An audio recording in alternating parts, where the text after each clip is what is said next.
प्रिय विद्यार्थियों नमस्कार। मैं डॉक्टर उषा नागर, एसोसिएट प्रोफेसर संस्कृत, बाबू शोभाराम राजकीय कला महाविद्यालय अलवर। पिछले वीडियो में मैंने आपको ऋग्वेद के इंद्र सूक्त के 6 मंत्र तक कंप्लीट करवा दिए थे। अब इसी क्रम में हम 7वां मंत्र आज पढ़ेंगे। ऋग्वेद के इंद्र सूक्त का 7वां मंत्र इस प्रकार है। यस्या श्वासः प्रदिशि यस्य गावो यस्या ग्रामा यस्य विश्वे रथासः यः सूर्यं ये उषं जजान यो आपम नेता स जनास इंद्रः। अन्वय यस्य प्रदिशि अश्वासः यस्य गावा यस्य ग्रामा यस्य विश्वे रथासः ये सूर्यम ये उषम जजान ये आपम नेता जना से इंद्र। शब्दार्थ इस प्रकार होंगे इसके। यस्से जिस इंद्र के, प्रदिशि नियंत्रण या आज्ञा में, गावह गायें, ग्रामा गांव, विश्वे यानी संपूर्ण, रथा से रथ, सूर्यम सूर्य को, उषम उषा को, जजाने पैदा किया, अपाम जलों का नेता प्रवर्तक। प्रसंग इस प्रकार है। इंद्र सूक्त के प्रस्तुत मंत्र में ग्रसमद ऋषि आर्यों के महान देवता इंद्र का वर्णन करते हुए ये तथ्य प्रकट करते हैं कि इस भूमंडल की जितनी भी महत्वपूर्ण वस्तुएं हैं वे सब इंद्र के अधीन हैं। यहाँ तक कि जल, सूर्य व उषा का श्रेय भी उसी को है। अर्थ इस प्रकार करेंगे इसका। जिसके अनुशासन में, यस्य प्रदिशि जिसके अनुशासन में, अश्वासा घोड़े, गावा गायें, रथा से सभी रथ विद्यमान हैं, यानी जिसके अनुशासन में घोड़े, रथ और गाय विद्यमान हैं, जिसने सूर्य और उषा को उत्पन्न किया, जिसने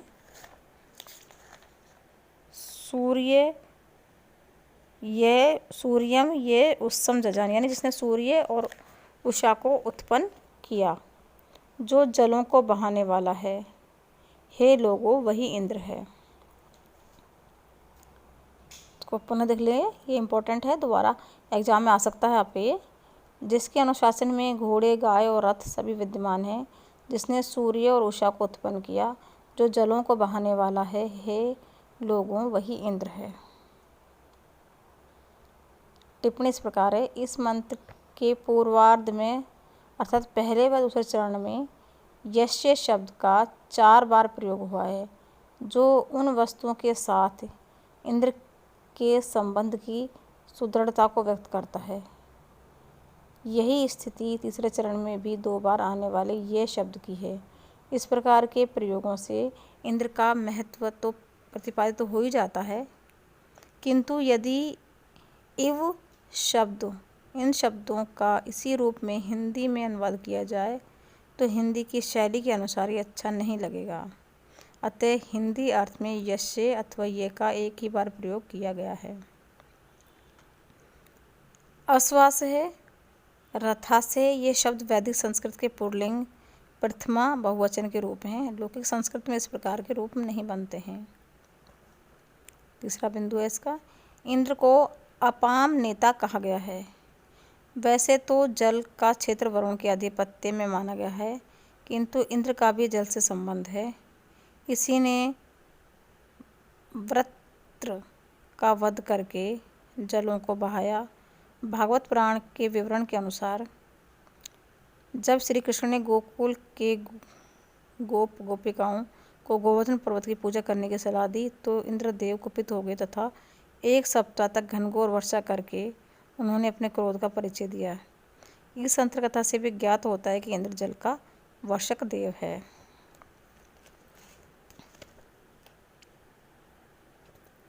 इसका 8वां मंत्र इस प्रकार है।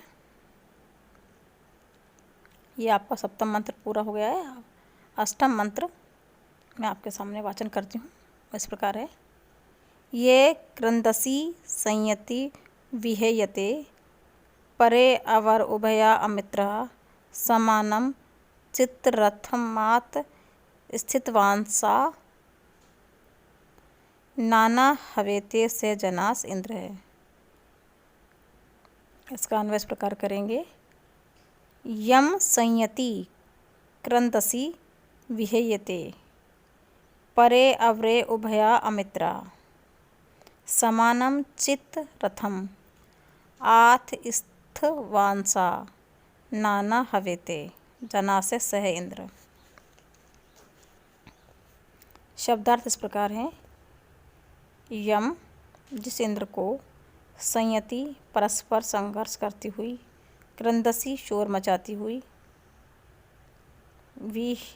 विहवेते बुलाती हैं, परे उत्तम अवरे अधम उभया दोनों, अमित्रा शत्रु, समानम एक जैसे, चित ही रथम रथ पर, आत स्थवांसा बैठे हुए, नाना विविध रूपों में, हवेते पुकारते हैं।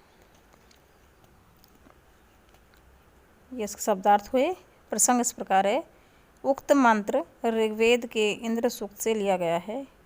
इसके रचयिता ग्रसमद ऋषि हैं। यहाँ पर वे इंद्र का महत्व प्रतिपादित करते हुए कहते हैं कि इनकी सहायता के बिना कोई भी व्यक्ति युद्ध में विजय प्राप्त नहीं कर सकता, अतः सभी इंद्र को अपनी सहायता के लिए बुलाते हैं। अर्थ इस प्रकार है।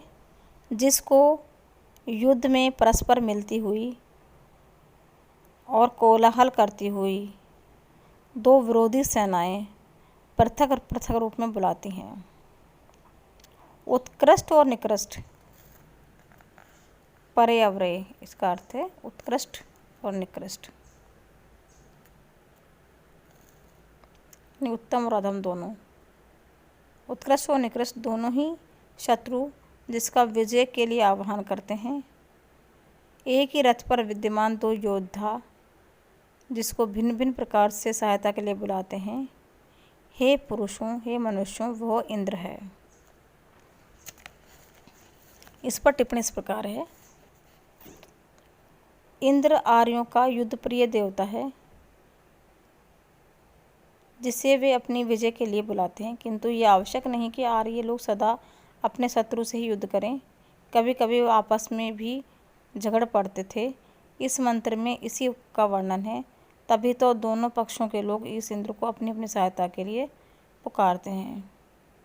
पाश्चात्य विद्वान क्रंदसी व परे अवरे शब्दों का अर्थ क्रम से दो सेनाएं तथा पक्ष और विपक्ष की सेनाएं करते हैं, जबकि भारतीय आचार्य देवता और मनुष्यों की सेनाएं एवं उत्कृष्ट और अधम करते हैं। परंतु ये दोनों शब्द विशेषण हैं जो द्विवचन में प्रयुक्त हुए हैं। इनका विशेष्य तो लगाना पड़ेगा।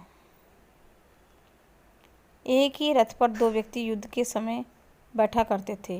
एक योद्धा लड़ने वाला, दूसरा सारथी रथ चलाने वाला। ये दोनों ही पृथक पृथक रूप में इंद्र की सहायता प्राप्त करने के लिए आह्वान करते थे। इसका आशय यह भी निकलता है कि एक जैसे रथ पर बैठे हुए पक्ष और विपक्ष के दो योद्धा इंद्र को अपनी ओर बुला रहे हैं। आतिस्थवांसा शब्द भी द्विवचन का विशेषण है। इसे द्वितीय विभक्ति का द्विवचन मानने पर इस वाक्य का यह अर्थ भी निकल सकता है कि एक ही रथ पर बैठे हुए इंद्र और अग्नि देव यजमानों द्वारा पृथक पृथक बुलाए जा रहे हैं। इस प्रकार आपके ये 8 मंत्र कंप्लीट हो गए हैं। 9वां मंत्र इस प्रकार है। 8 कंप्लीट हो गए हैं, 9वां देखते हैं हम इस पर। यस्मान ऋते विजयन्ते जनासो यम युद्धमाना अवसे हवन्ते यो विश्वस्य प्रतिमानं बभूव यो अच्युतच्युत स जनासे इंद्रः। इस मंत्र का अन्वय इस प्रकार होगा। जनासे यस्मात् ऋते न विजयन्ते यम युद्धमाना हवसे हवन्ते ये विश्वस्य प्रतिमानं बभूव। ये अच्युतच्युत जनासः स इंद्र। ये मंत्र आपके परीक्षा के हिसाब से महत्वपूर्ण है, इसको नोट करें। शब्दार्थ जना से है मनुष्य। मनुष्य यस्मात् ऋते, जिसके बिना, ऋते के योग में पंचमी विभक्ति आती है। नहीं विजयन्ते, ने माने नहीं, विजयन्ते जीतते हैं अर्थात नहीं जीतते हैं। यम माने जिस इंद्र को, युद्ध माना लड़ाई करते हुए, अवश्य रक्षा के लिए, हवन्ते आह्वान करते हैं। यह जो इंद्र, विश्वस्य संपूर्ण संसार की, प्रतिमानम प्रतिमूर्ति, बभूव हो गया है। यह जो अच्युत सुदृढ़ को भी नष्ट करने वाला है। प्रसंग ग्रसमद मुनि इस इंद्र सूक्त के मंत्र में प्रमुख देव इंद्र के वैशिष्ट्य का वर्णन कर रहे हैं। इंद्र इतना पराक्रमी है कि उसकी सहायता के बिना किसी को भी विजय श्री प्राप्त नहीं हो सकती। ये सबकी धारणा बनी हुई है। इसी मंतव्य को यहाँ प्रकट किया जा रहा है। इसका अर्थ इस प्रकार है। लोग जिसके बिना विजय नहीं पाते, जिसको युद्ध करते हुए लोग अपनी रक्षा के लिए पुकारते हैं, जो सबका परिमाण निश्चित करने वाला है, जो स्थिरों को भी गतिशील बना देता है, ये मनुष्यों वो इंद्र है। इसमें टिप्पणी इस प्रकार होगी। इस मंत्र के प्रथम चरण में 12 अक्षर हैं, जबकि त्रिष्टुप छंद की परिभाषा के अनुसार प्रत्येक चरण में 11 होने चाहिए। अतः नए ऋते को नरते पढ़ा जाना चाहिए ताकि अक्षर 11 हो जाएं। पहले और चौथे चरण के शब्द यस्मान ऋते तथा यो अच्युतच्युत में वैदिक संधि है, जो लौकिक संस्कृत में यदि ऐसी स्थिति होती तो संधि अवश्य होती। अवश्य में अवधातु से चतुर्थी के अर्थ वाला अस्य प्रत्यय है, जैसे कि जीव से में है। इस मंत्र में यह भाव ग्रहण होता है कि इंद्र सचमुच में सर्वशक्तिमान है। प्रत्येक व्यक्ति अपनी सत्ता के लिए इंद्र की कृपा चाहता है, जिसके बिना वह कुछ भी नहीं कर सकता। वह मानो सारे संसार की प्रतिमूर्ति है। पूर्ववर्ती मंत्रों में बताया गया है कि उसने चंचल पृथ्वी तथा पर्वतों को भी सुस्थिर किया है, तभी तो यहाँ इसके लिए अच्युतच्युत शब्द आया है। वह देव सुस्थिर या दृढ़ अचलों को भी स्थान भ्रष्ट कर देता है, अर्थात उसको भी नष्ट करने में समर्थ है। इसी कारण ये सबका प्रतिमान है। इस प्रकार आपके इंद्र सूक्त से 9 मंत्र कंप्लीट हो गए हैं। आगे के जो मंत्र अगले वीडियो में करवा दिए जाएंगे। धन्यवाद।